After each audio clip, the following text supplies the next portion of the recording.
Assalamu alaikum students. Bismillahirrahmanirrahim. Today we are going to study John Donne's very famous poem that's name is Sweetest Love. I do not go. ये जो है इसके नाम से ही पता चल रहा है स्वीटेस्ट लव जो है ना वो अपनी वाइफ को पुकार रहा है, अपनी वाइफ को बुला रहा है इस नाम से। और आई डू नॉट गो उसको हौसला दे रहा है, मैं नहीं जाता। क्या है कि ये पोइम जो है जॉन डन ने जब लिखी है ना तो वो किसी जर्नी पे जा रहे थे। इसको कहा जाता है कि इंग्लैंड या यूरोप का उनका कोई टूर था, किसी मिशन पे उन्होंने जाना था। और उनकी वाइफ जो थी ना वो उनको रोकने की पूरी कोशिश कर रही थी, वो नहीं चाहती थी कि वो जाएं। वो शायद उनको खोने से डर रही थी, उनकी दूरी से डर रही थी, तो वो उनको पूरा फोर्स करती है कि वो ना जाएं। लेकिन जॉन डन जो है ना वो उसको समझाते हैं अपनी वाइफ को कि नहीं, मैं जो है सिर्फ शॉर्ट टेम्परेरी टाइम के लिए जा रहा हूँ, शॉर्ट टाइम के लिए जा रहा हूँ, मैं जल्दी वापस आ जाऊँगा। और उसे कहते हैं कि मैं तुम्हें जो है अब खुद से थोड़ा सा दूर करके जो है मैं तुम्हें सिर्फ तुम हौसला देना चाह रहा हूँ कि अल्लाह अगर मुझे मौत आ जाती है तो तुम जो है उसको कैसे बर्दाश्त करोगी, तो तब भी तो हमें दूर होना पड़ेगा ना। तो उसको समझाने की कोशिश करता है, हौसला देता है, दिलासा देता है पूरी पोइम में जो है जॉन डन। और ये पोइम जो है ये 40 लाइन्स की पोइम है, 5 स्टैंजास हैं इसके, 8 लाइन्स की। और ये पोइम जो थी इसकी जो कलेक्शन है जॉन डन की सॉन्ग्स एंड सोनेट्स उसमें इसको 1633 में पब्लिश किया गया था।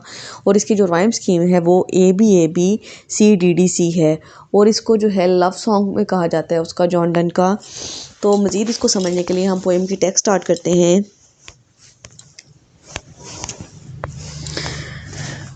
Okay, first line is sweetest love I do not go, यानी मेरी प्यारी महबूबा मैं नहीं जाता। फॉर वेरीनेस ऑफ थी, वेरीनेस ऑफ थी वो यानी वो कहता है कि मैं जा तो रहा हूँ लेकिन मेरे जाने का मकसद ये नहीं है कि मैं तुमसे तंग आ गया हूँ, मैं तुमसे फेड अप हो गया हूँ। My sweetest beloved I am leaving not because I am sick of you.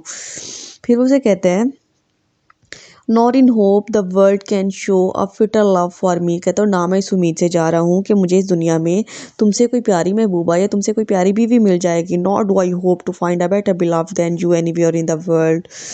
फिर उसके बाद उसे कहता है but since that I must try at least it is best.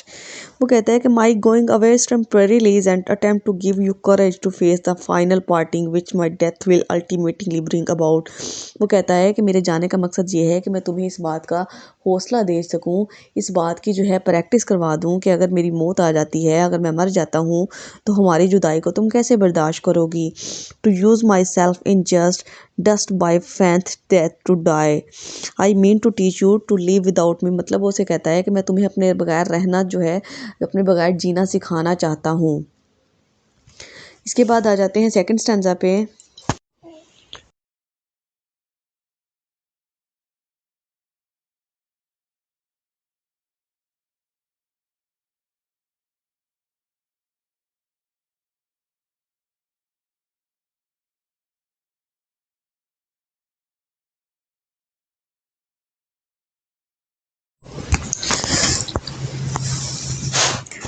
Yesternight the sun went hence and yet is here today। अब उसे कहते हैं don't worry about this present parting, कि हमारे जो है वक्ती तौर जो जुदा होने के बारे में तुम्हें परेशान नहीं होना चाहिए। It is not a permanent parting, ये हमारी कोई परमानेंट जुदाई थोड़ी है। उसे कहता है कि यानी जो सूरज था वो कल भी निकला था और आज भी निकला है। He has no desires nor sense, वो कहता है लेकिन सूरज के पास ना तो कोई ख्वाहिशात हैं, ना उसके अंदर कोई सेंस मौजूद है। Nor half so short away, और उसके पास जो है एक मुख्तसर सा टाइम होता है कि वो अपने वक्त पे आता है और चला जाता है। देन फियर नॉट मी, वो कहता है फिर तुम मुझे खोने से क्यों डर रही हो, but believe that I shall make speedier journey. वो कहता है मैं तुम जल्दी जो है तुम्हारे पास वापस आऊँगा, स्पीडियर जर्नी कि मैं जल्दी जो है तुम्हारे पास जो है वापस आ जाऊँगा। Speedier journey I since I take more wings and spurs than he, और कहता है कि मैं तो सूरज से भी ज़्यादा जो पर लगा के सूरज से भी ज़्यादा तेज़ पंखों से जो है ना उड़ के मैंने तुम्हारे पास वापस आ जाना है। My journey is not long as the suns and I am driven by the desire to see you gain. वो कहता है मैं तो खुद बहुत बेताब रहूँगा तुम्हें देखने के लिए, तुम्हें पाने के लिए। So I shall come back more quickly than the sun, इसलिए मैं सूरज से भी ज़्यादा जल्दी जो है तुम्हारे पास वापस आ जाऊँगा। ये था हमारा सेकंड स्टैंजा। इसके बाद आ जाते हैं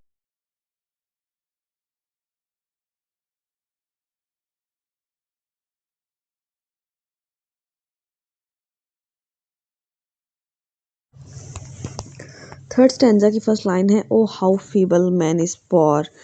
अब वो कहता है अफ़सोस कर रहा है कि इंसान के कमज़ोर होने पे, इंसान के जो है नाज़ुक होने पे, that if God Fortune fall, कि अगर खुदा की मर्ज़ी हो जाए, can not add another our, तो वो अपनी ज़िंदगी में एक मज़ीद घंटा भी नहीं हासिल कर सकता, nor a lost hour recall, कि इसके बाद फिर वो कहता है कि he can not detain his good fortune for an hour, कि वो एक घंटे के लिए भी अपनी फॉर्च्यून को, अपनी खुशकिस्मती को नहीं पा सकता, nor call he nor can he recall just 1 hour of his happy days, मतलब जैसे हमारे पास कोई खुशी का लम्हा होता है ना, तो कोई अच्छे मोमेंट हमारे चल रहे होते हैं, तो हमारे दिल में ये डिज़ायर होती है, हम कहते हैं कि ये लम्हात जो है कभी ख़त्म ना हो, लेकिन हम ऐसा करने में नाकाम रहते हैं, क्योंकि वक्त जो है वो थमता नहीं है, चाहे अच्छा हो चाहे बुरा हो।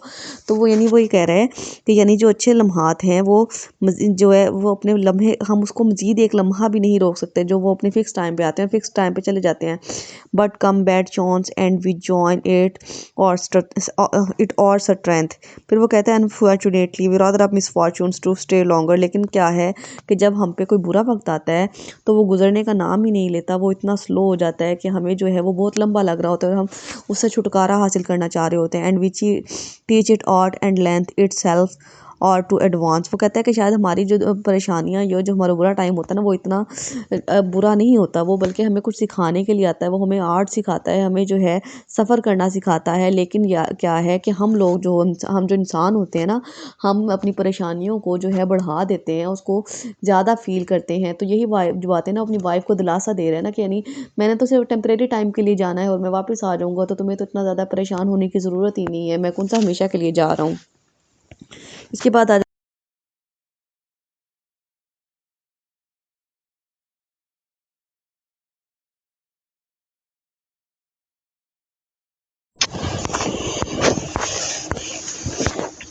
When thou sights not wind but sights my soul away, फिर वो उसको कहता है कि यानी जब तुम सिसकियाँ भरती हो ना, when thou sights, कि जब तुम सिसकियाँ भरती हो तो जो तुम्हारी सिसकियाँ हैं वो जो है तुम्हें इतनी महसूस नहीं होती, तुम इतना उनको नहीं सुनती, when you sigh your sigh away my soul, कि जब तुम कोई भी सिसकी भरती हो, जब तुम रोती हो तो मेरी रूह को जो है, मेरी रूह पे हाथ डलते हैं, मेरी रूह जो है वो कांप जाती है, when you weep unkindly kind my life blood dot decay, वो कहता है कि जब तुम रोती हो तो मेरा जो है मेरा दिल जो है वो बहुत ज़्यादा बैठने लग जाता है, और when you weep it is hard on me, मुझ पे बहुत सख्त वक्त गुजरता है, because it is very painful for me, क्योंकि ये मेरे लिए बहुत दर्दनाक होता है।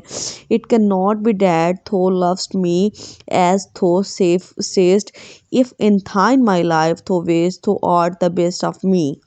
अब वो अपनी बीवी को जो है मज़ीद दिलासा देता है, वो कहता है कि how can it be that you say you love me and on the other hand hasten my death by your fatal grief. अब वो कहता है कि एक दफ़ा तरफ तो तुम मुझे कहती हो कि मैं तुमसे बहुत ज़्यादा मोहब्बत करती हूँ, दूसरा तुम मेरे जाने पे जो है इस तरह से रो रही हो, इस तरह से अफसोस कर रही हो, क्या तुम्हें you are the best of me, तुम मेरे लिए सबसे दुनिया की बेहतरीन चीज़ हो, so your death by grief at parting for me would be my death. वो कहता है तुमसे अगर मुझे कोई चीज़ जुदा कर सकती है, या तुमसे मुझे कोई चीज़ जो हमेशा के लिए दूर लेके जा सकती है, तो वो सिर्फ़ और सिर्फ हमारी मौत होगी, हमारे मौत के अलावा हमें इस दुनिया में कोई भी जुदा नहीं कर सकता। हमारी जो रूहें हैं वो जो हैं हम जो है पूरी दुनिया में आखिरी सांस तक एक दूसरे के साथ रहेंगे।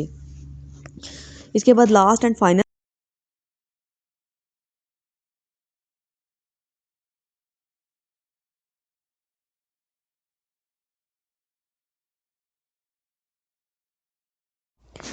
Late not thy divining heart for think me an ill. वो कहता है don't let your apprehensive heart think that some harm may come to me. वो कहता है कि तुम मेरे बारे में बिल्कुल भी परेशान ना हो कि मुझे कोई चीज़ जो है नुकसान पहुंचा देगी या मुझे कुछ हो जाएगा। Destiny may take thy part and may the fears fulfil. वो कहता है कि हो सकता है कि if you think so fate में join hands with your fears and prove them true, के हो सकता है कि जो अगर हमारे नसीब में ये लिखा है कि हमने जुदा होना है, तो फिर हम इसको कुछ नहीं कर सकते, हम इसको रोक नहीं सकते। तो हो सकता है कि तुम्हारे जो खौफ हैं वो सच्चे हो जाएं, वो पूरे हो जाएं और हम एक दूसरे से जुदा हो जाएं या मुझे मौत हो जाए, but think that we are but turn aside to sleep. लेकिन वो कहता है कि अगर हम ऐसा हो भी जाता है कि हम मुझे मौत आ जाती है, तो हम अगर हम कब्रों में भी जो है ना, ये वर्ड लिखा हुआ है ना, असाइड टू स्लीप, कि हमारी जो कब्रें हैं वो भी साथ साथ होंगी, मतलब हम मरने के बाद भी हमेशा साथ रहेंगे।